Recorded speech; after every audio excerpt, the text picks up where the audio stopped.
Hii ni Maisha Kamili, tutakufungia Biblia uyaone maisha.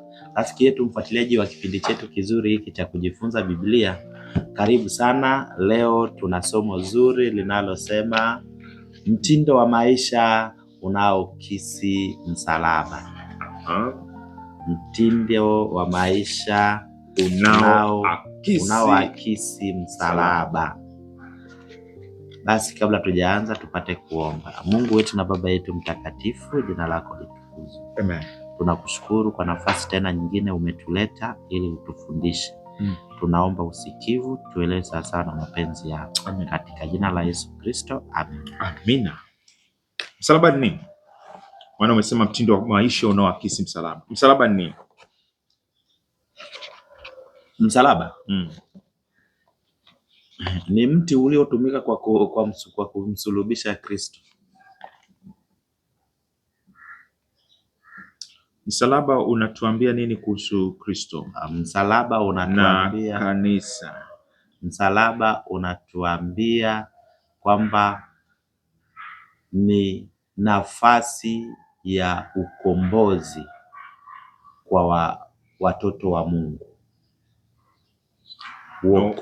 Unakombolewa kutoka kwenye fitina, migawanyiko, utengano.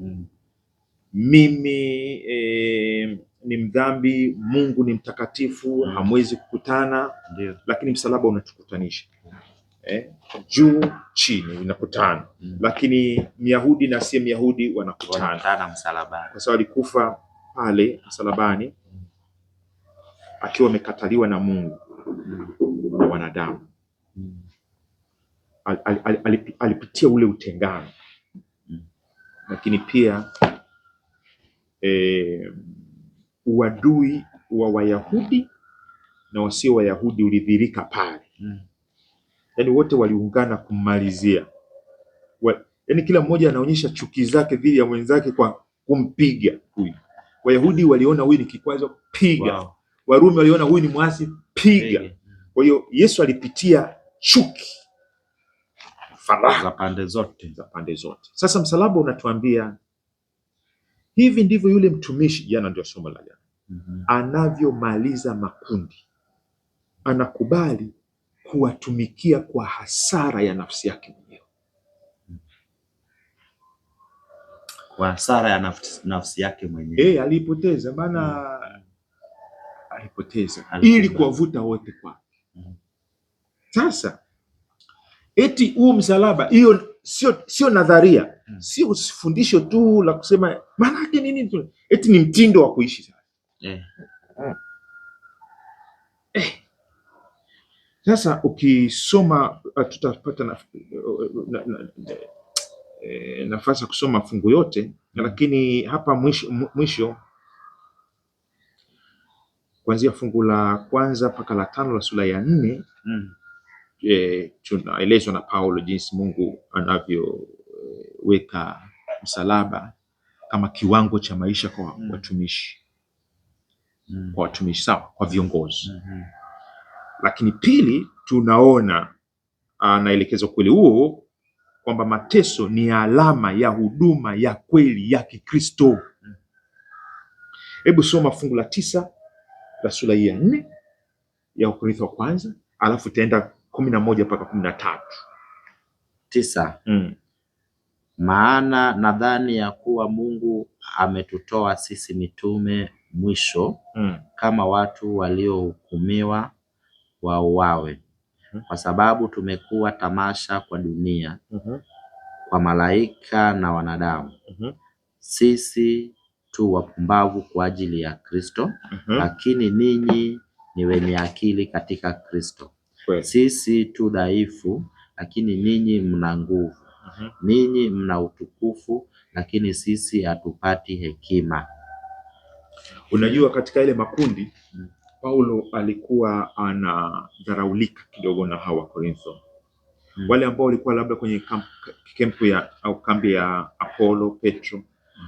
Petro alikuwa anaonekana ni kwanza alikuwa pamoja na Kristo. Alafu Petro alikuwa anatukuzwa, alikuwa ni mtu wa miujiza sana.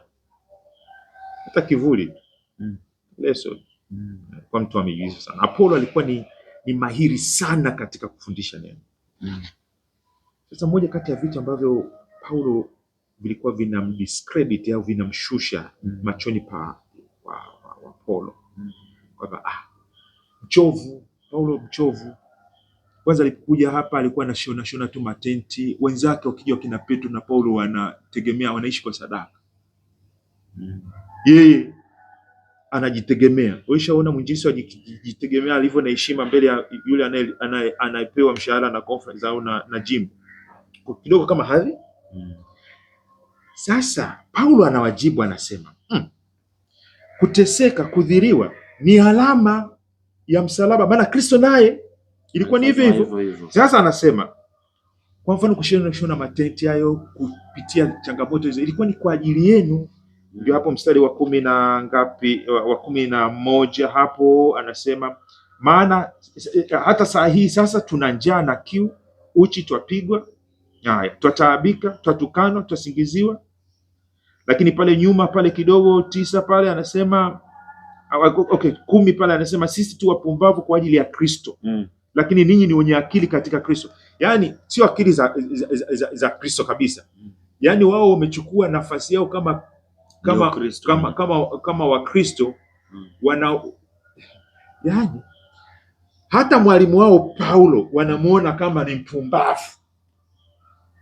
Wao wanaheshima zaidi. Kwa hiyo Paulo anasema sawa bwana, ninyi sisi ni wapumbavu, ninyi mna akili katika Kristo. Sawa bwana, lakini sisi tunaishi msalaba. Hata Bwana wetu naye alikuwa ni hivi kwa ajili yetu, ilibidi ashuke. Sasa twende kwenye mtindo wa maisha leo hii. Wewe kama mtumishi, hivi utapata heshima kweli? Watu wanakuona kwenye mitaro huko, Sabato au Jumapili una hudumu, lakini unahangaika magengeni huko, unatafuta hela, tena unasema sadaka tutawapa masikini. Sadaka unachukua kwa masharti, yani kwa nadra, lakini unataka watu waone unafanya kazi na wewe nani, kwa sababu umeshaona akili zao ni za kipumbavu. Wao wanajiona wana hekima kuliko. Sasa mchungaji wa namna hiyo ambaye anajipumbazisha machoni petu, unaweza ukampokea? Unaweza kuona alama za Apostle of Christ, mtume wa Kristo kweli, anaposhindwa kutumia fursa, nafasi yake katika Kristo Yesu kujinufaisha? Wewe bado unaweza kumheshimu kweli? Kwa macho ya hawa hawawezi kumheshimu. Wewe macho yako wewe mwenye nazo, tusiongee na watu wengi. Wewe macho yako unaweza kumheshimu? Kamheshimu. Yaani kwanza umecheka. Sasa nikwambia mtindo wa maisha. Wewe kama kusema sema tu. Mtindo wa maisha ni wa msalaba. Kama wewe ni Mkristo. Amina. Una nafasi kama Petro. Usitumie nafasi yako kwa manufaa yako, kwa hasara ya wengi. Ni bora wewe uingie hasara, wengi wahudumia. Amina. Hata kama inamaanisha fursa zako, yani au haki yako kabisa unaikataa au unaitumia kwa shida kama hiyo. Amen.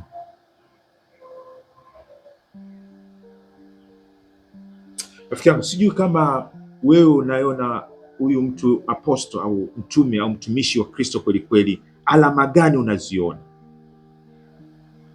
Ni mtu ambaye anapenda kutambulika kwa kuteseka pamoja na Kristo, kuteseka pamoja na kundi kama mchungaji, au ni mtu ambaye anapenda kuhubiri injili na slogans nyingi, alafu anataka sadaka kwa wingi, anataka magoti kwa wingi, anataka kusikilizwa kwa wingi?